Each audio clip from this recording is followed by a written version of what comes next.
কিন্তু তাৰ পিছত মই মোৰ স্থিতি বনোৱাটো কিন্তু মোৰ নিষ্ঠা আৰু মোৰ কষ্ট তাৰপিছত লাহে লাহে এক্টৰ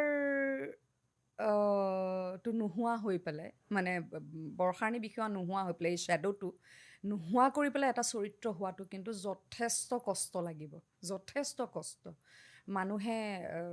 আমি সেইটো কৈ নুফুৰোঁ কিন্তু মই ইউজুৱেলি চিডিৰে হওক কিহবাৰে হওক যেতিয়াই কিবা এটা চৰিত্ৰ কৰোঁ সেই চৰিত্ৰটোৰ মই অকণমান বেক ষ্টৰিটো ষ্টাডি কৰি দিওঁ মোৰ কোনো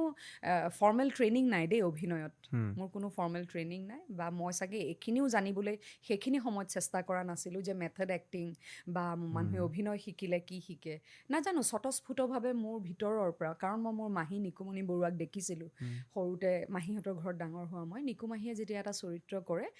আইনাৰ সন্মুখত দেখোন কিবা কিবি সংলাপ কৈ থাকে মই আইতাক গৈ গৈ নিকু মাহী পাগল হ'ল আইতা কি হ'ল বোলে এনেকৈ বৰবুঢ়াই আছে আইনাৰ সন্মুখত তেনেকৈ খোজকাঢ়ে তেনেকৈ হাঁহে তাৰপিছত যেতিয়া মই কৰিবলৈ ল'লোঁ